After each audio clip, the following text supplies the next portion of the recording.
On va parler droit comme chaque mardi, notamment celui du droit à la déconnexion. Effectivement, depuis le 1er janvier 2017, le droit à la déconnexion est entré en vigueur dans le cadre de la loi du travail, également connu sous le nom du terme El Khomri. Maître Sandra Lévy-Regnault, merci beaucoup d'être avec nous. Qu'est-ce que le droit à la déconnexion et surtout à qui s'adresse-t-il? Bonjour. Le droit à la déconnexion s'adresse finalement à tous les salariés. Auparavant, c'était un droit qui était essentiellement destiné aux salariés cadres, dont le temps de travail était organisé à l'année. En fait, c'était une convention de forfait jour. Et aujourd'hui, ce droit, puisqu'il trouve sa source dans le droit au repos, concerne tous les salariés. Donc, ce n'est pas seulement une partie d'entre eux. Concrètement, ça se traduit comment dans l'entreprise? Alors, l'employeur, depuis la loi travail, mais surtout les ordonnances dites Macron de septembre 2017, doit désormais, selon sa taille, la taille de l'entreprise, établir et régir ce droit à déconnexion dans un document. Alors, si nous avons des partenaires sociaux dans l'entreprise, c'est un accord collectif. À défaut, l'employeur peut rédiger un document unilatéral, une charte d'engagement en la matière.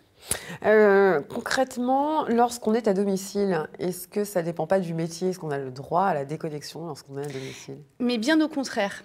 Avec le développement du télétravail, le droit à déconnexion a d'autant plus d'intérêt.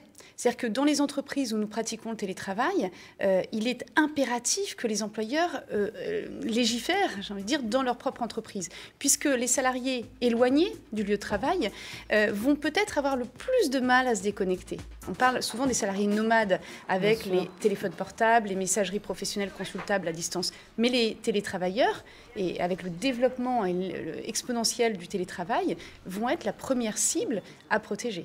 Alors, pour ceux qui travaillent en entreprise, mais pour ceux qui travaillent chez eux, mais pour ceux qui travaillent en entreprise, qui terminent à 17h, 18h, qui rentrent à la maison et qui reçoivent des mails de leurs supérieurs. Alors, le droit à la déconnexion, on ne l'a pas précisé, mais c'est le fait de pouvoir se déconnecter des outils numériques mis à la disposition par l'employeur. Numérique, on va dire physique, c'est-à-dire le PC, le téléphone, la tablette, mais c'est aussi des outils numériques dématérialisés, la messagerie professionnelle ou l'intranet de l'entreprise.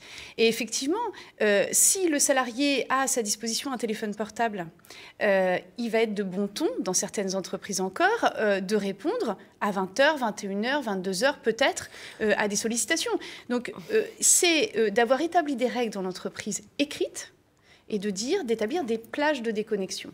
Autrement dit, concrètement, après telle heure, vous n'avez ni l'obligation de répondre à vos courriels, ni le droit d'en adresser aux autres. Techniquement, un contrat qui passe sous le nez d'une entreprise parce que l'employé n'a pas répondu à une heure en dehors de ses heures de travail, l'employeur ne peut se retourner contre son salarié, on est d'accord? Non. C'est-à-dire que l'employeur ne pourra pas sanctionner son salarié dès lors que ce contrat ou la réponse devait être apportée sur ses temps de repos. Par exemple, après 20h le soir ou avant 8h du matin. Bon, la règle est idéale. Effectivement, on peut considérer qu'on peut être un peu souple au quotidien dans l'entreprise, ce type d'événement par exemple. Mais dans tous les cas, l'employeur ne pourra pas sanctionner le salarié. Qu'est-ce que je peux faire si mon employeur ne respecte pas mon droit à la déconnexion? Alors, la première chose, c'est d'en parler. Parce que je crois que la procédure, pour la procédure... D'en parler à quoi? Un syndicat? Alors, justement, alors, pas nécessairement d'en parler avec son N+1, d'en parler avec son responsable hiérarchique, de demander un entretien pour en discuter. Et si finalement ça ne fonctionne pas, le salarié va avoir, on pourra en parler, différentes actions possibles devant le conseil de prud'homme. Mais la première chose, c'est d'en parler en interne. Et il y a des entreprises qui ont imposé des heures de déconnexion pendant les heures de travail? Oui, beaucoup, mais même avant la loi El Khomri. Il y a beaucoup de choses qui avaient été mises en place déjà par...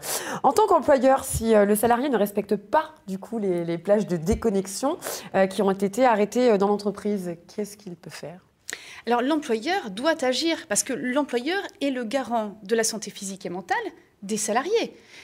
Il doit tout mettre en œuvre. Donc, qu'est-ce qu'il peut faire si finalement il ne respecte pas? D'abord, d'en parler avec le salarié, un premier appel à l'ordre. Et si véritablement le salarié persiste dans cette voie, puisque de toute façon il va nuire possiblement à la santé aussi de ses collègues de travail, hein, avec des mails compulsifs, alors il pourra se voir mis face à une procédure disciplinaire dans l'entreprise. Dans le cas inverse, si effectivement mon employeur ne respecte pas mon droit à la déconnexion, je peux intenter une action devant les prud'hommes. Oui, alors ces actions se développent depuis quelques années déjà. Quel type d'actions? Elles sont variées. On peut considérer qu'un salarié, par exemple, qui se serait trouvé en épuisement professionnel, le burn-out dont tout le monde parle et qui existe, hein, va pouvoir agir devant le conseil de prud'homme et demander le versement de dommages et intérêts pour manquement à l'obligation de veiller à la santé, voir s'il a été déclaré inapte par le médecin du travail, faire imputer l'origine de l'inaptitude à l'employeur.